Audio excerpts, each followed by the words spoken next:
রিজিকের মালিক কে? আপনাকে আল্লাহ পাক যতটুকু রিজিক দিয়েছেন তাকদিরে লেখা আছে না? তাকদিরে লেখা আছে না? তাকদিরে লেখা আছে যেটা, সেটা কি আপনি না খেয়ে মরবেন নাকি? যদি আপনার তাকদিরে থাকে যে আপনি 50 বছর বাঁচবেন, আর 50 বছরে আপনি 500 মণ চাল খাবেন, কথার কথা, ওই চালের এক দানা বাকি থাকতে আপনি মরবেন? মরবেন না। তাহলে রিজিক কি আমার সাথে সম্পৃক্ত না আল্লাহর সাথে সম্পৃক্ত? এই বিশ্বাসটা করতে হবে। তো দাঁড়িয়ে রাখলে কি মেয়েরা পছন্দ করবে না নাকি? বলেছে যে বিয়ে করবো না দাঁড়িয়ে রাখলে, এমন কথা বলেছে? যদি কোনো মেয়ে এরকম কথা বলে, ওই মেয়েকে বিয়ে করার দরকার নেই আপনার। যদি কোনো মেয়ে আপনাকে বলে যে দাঁড়িয়ে রাখলে ভালো লাগে না, শেভ করতে হবে, না হলে বিয়ে হবে না, বিয়ে করবো না, ওই মেয়েকে বিয়ে না করাই উচিত আপনার। ওর তো মানে আপনাকে বিয়ে করার যোগ্যতাই হয়নি, ওর তো যোগ্যতাই হয়নি আপনাকে বিয়ে করার। সে তো দাড়ি নিয়ে প্রশ্ন তুলছে। যে মেয়ে বলবে যে নবীর সুন্নত আছে এজন্য আপনাকে পছন্দ করি, তখন বুঝবেন যে হ্যাঁ, এই মেয়ের মধ্যে ভালো কিছু আছে। যেই মেয়ে দেখবে যে আপনি নামাজি কিনা, যেই মেয়ে দেখবে আপনি নামাজি কিনা, দাঁড়িয়ে আছে কিনা, ইমানদার কিনা, দিনের জন্য কিছু করেন কিনা, হালাল খান কিনা, ওই মেয়ে ইনশাল্লাহ আপনার ঘরে শান্তি দিবে। আর যেই মেয়ে আপনাকে দেখবে আপনার কত বড় সম্পত্তি, কতটা বড় জমি, কত বড় চাকরি, সুদ খান কিনা ওর কোনো আসা যায় না, টাকা হইলেই হইলো, এগুলোকে ঘরে ঢুকালে অশান্তি আর অশান্তি। কি চাচ্ছেন, শান্তি না অশান্তি? নবী সাল্লাল্লাহু আলাইহি ওয়াসাল্লাম বলেছেন, দিনদারিতা দেখে মেয়েদেরকে বিয়ে করো। কি দেখে? একই বিষয় ছেলেদের জন্য মেয়েদের জন্য সেম। ছেলে দেখতে হবে দিনদার কিনা, মেয়ে দেখতে হবে দিনদার কিনা, পর্দা করে কিনা, দিনদারিতা আছে কিনা। দুনিয়ার এই ছোটখাটো বিষয় যদি দেখেন, তুচ্ছ বিষয়গুলো, একদিন না একদিন আপনি পস্তাবেন কিন্তু। আর যদি আপনি দিনদারিতা দেখেন, ইনশাল্লাহ আপনি কোনোদিন পস্তাবেন না ইনশাল্লাহ। আল্লাহ পাক তৌফিক দান করুন। এটা একটা বড় সিদ্ধান্ত জীবনের। এই সিদ্ধান্তে যদি ভুল করে ফেলেন, সারা জীবন পস্তাতে হবে। অতএব এখানে বেশি আবেগে ফ্যান্টাসিতে ভুগবেন না। ঠান্ডা মাথায় দিনদারিতাকে অগ্রগণ্য করে আপনি ছেলে দেখবেন বা মেয়ে দেখবেন ইনশাআল্লাহ। আর গার্ডিয়ান যারা পরিবারের পিতামাতা আছেন, তাদেরকেও বলবো দুনিয়ার এই বিষয়গুলোকে বেশি প্রাধান্য দিতে যাবেন না। কত বড় চাকরি করে, কত বড় জমির মালিক, কত বেশি টাকা, এগুলো পরের বিষয়। আগের বিষয় হচ্ছে আপনার ওই জামাই দিনদার কিনা, আগের বিষয় হচ্ছে তার মধ্যে ইসলাম আছে কিনা, শুরুর বিষয় হচ্ছে আপনার ওই মেয়ের মধ্যে দিনদারিতা আছে কিনা। এটা নসিহত করে গেলাম। যদি আপনি বুদ্ধিমান হন তাহলে আমার নসিহত গ্রহণ করবে, না হলে কিন্তু সারা জীবন পস্তাতে হবে। যারা বেদিন জামাই বিয়ে করেছে আর বেদিন মেয়ে বিয়ে করেছে, তারা বুঝবে যে আমার কথার মর্ম কত। তারা এখন ইচ্ছা করে লাইন আনতে পারছে না, পারছেন? ওই যে বলছে বিয়ের পরে ঠিক হয়ে যাবে, এত সহজ? এটা কি সুইচ টিপ দিলে ঠিক হয়ে যাবে? মানুষের মনটা খুব জটিল একটা বিষয়। এত সহজেই মানুষের মন চেঞ্জ হয় না, হয় ইল্লা মাশাআল্লাহ, আল্লাহ চাইলে হয়। কিন্তু যদি মনে করেন যে পর্দা করে না, বিয়ে করি তারপর পর্দা করবে, করাই নিব, বানাই নিব, নিজের মতো ঘুরে নিব, এত সহজ নয়। পরে দেখবেন সেই মেয়ে আপনার দাড়ি শেভ করায় ফেলছে, করতে পারে না, আপনাকে পেরেশানিতে ফেলবে। সবার এত টাকা, তোমার টাকা নাই। এই যুগে একটু সুদ খেলে কি হয়, সমিতিতে নাম লেখালে কি হয়, সুদের লোন নিলে কি হয়, সবার একতলা বাড়ি, আমার কেন, সবার 4-5 তলা বাড়ি, আমার কেন একতলা থাকবে না, লোন নাও, বাড়ি করি। আপনার স্ত্রী আপনাকে এদিকে ইনফ্লুয়েন্স করবে না? করবে। এইভাবে তো বহু পরিবারের কর্তা দিন দিন হারুষ্ট করে মারা যাচ্ছে। টেনশন, পারিবারিক অশান্তি। অতএব দিনদারিতাকে প্রাধান্য দেন, ইনশাআল্লাহ দিনদারিতার সৌন্দর্য কখনো শেষ হয়ে যাবে না ইনশাআল্লাহ।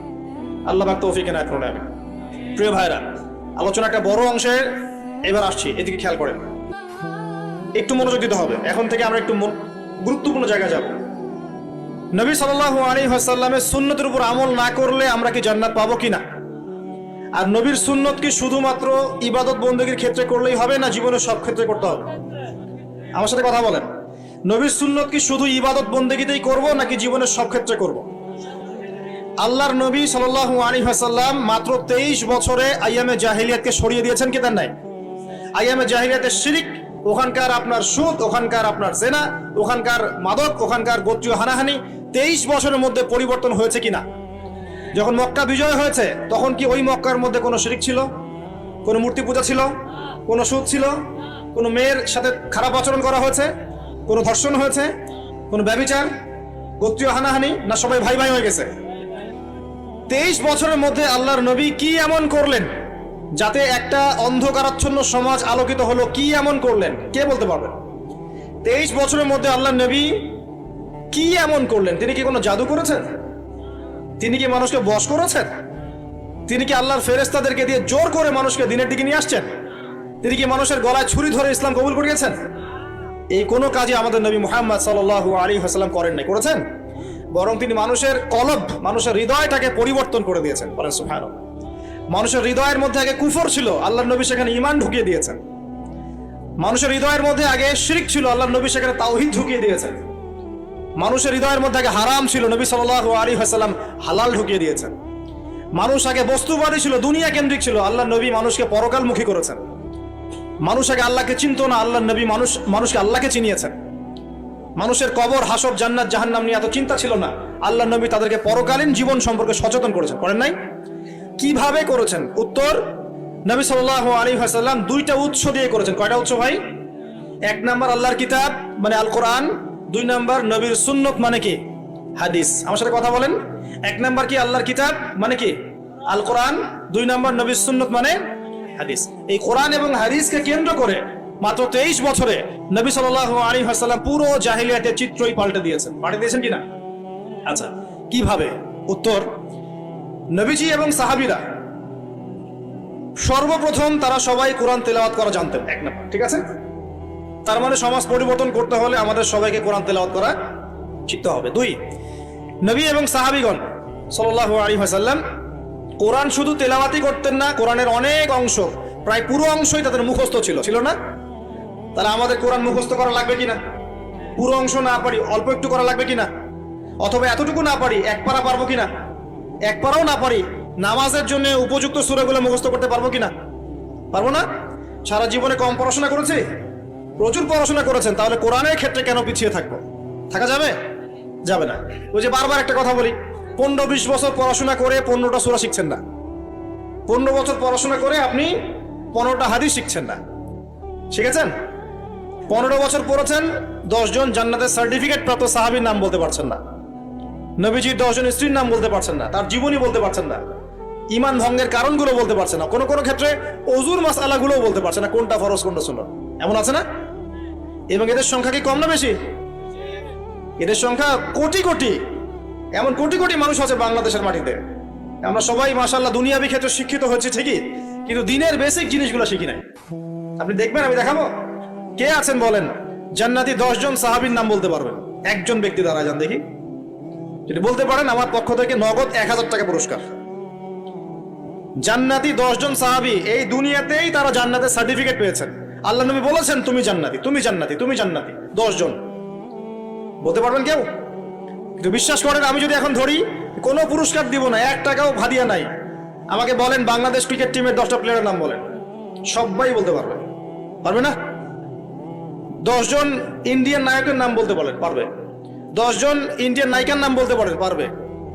10 জন আর্জেন্টিনার প্লেয়ারের নাম বলতে পারেন, পারবে। 10টা ব্রাজিলের প্লেয়ারের নাম জিজ্ঞাসা করেন, পারবে। এগুলো পারবে তারা।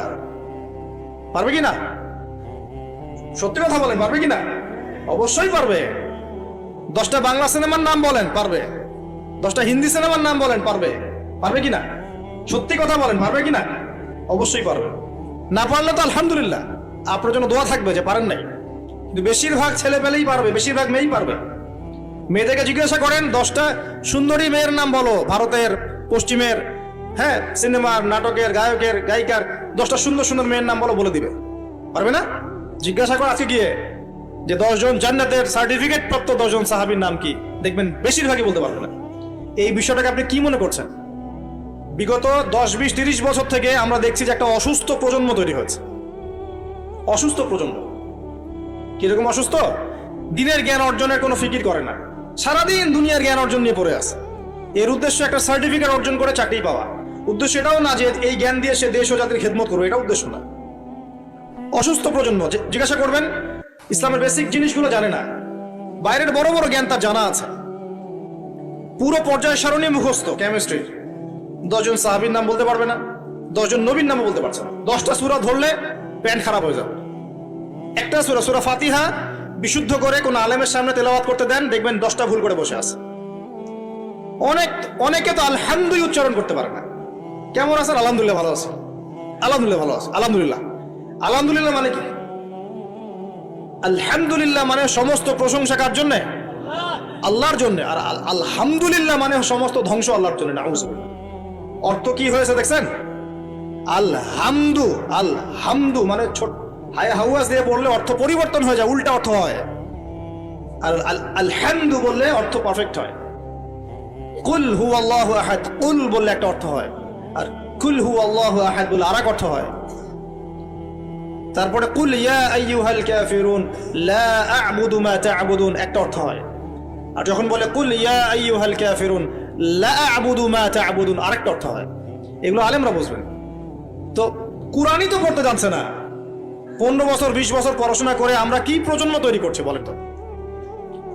আগামী 2-3 দিন পর তারা রাস্তাঘাটে কনসার্ট করবে, নাচবে, পিকনিক করবে, হই হুল্লা করবে এবং পশ্চিমাদের সাথে তালে তাল মিলিয়ে বলবে যে 31st night happy new year. তারা বলবে আগামী 2-3 দিন পরেই করবে, কিন্তু আজকে আরবি মাসের কয় তারিখ বলতে পারবে না।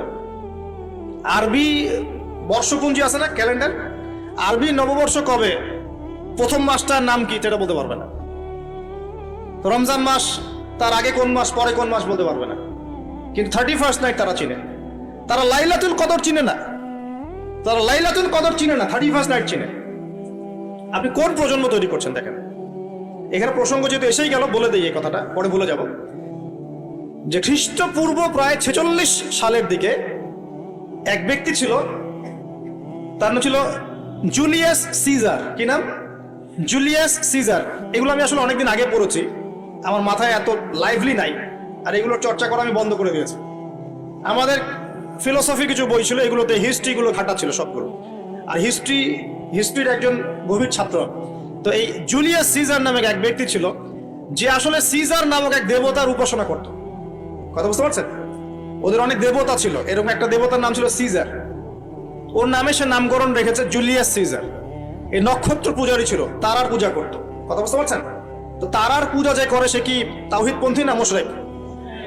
বলেন, সে কি ইমানদার না কাফের, কোনটা? এখন সে একটা ক্যালেন্ডার ফর্ম করেছিল, এর নাম হলো এই গ্রেগরিয়ান ক্যালেন্ডার বলে। তো এখানে প্রথম বর্ষ যেটা, এই প্রথম বর্ষতে উৎসব পালন করা শুরু করেছে এই জুলিয়াস সিজার নামক এই ব্যক্তি প্রথম, এবং সে সমাজ এটা চালু করে দিয়েছে। এরপরে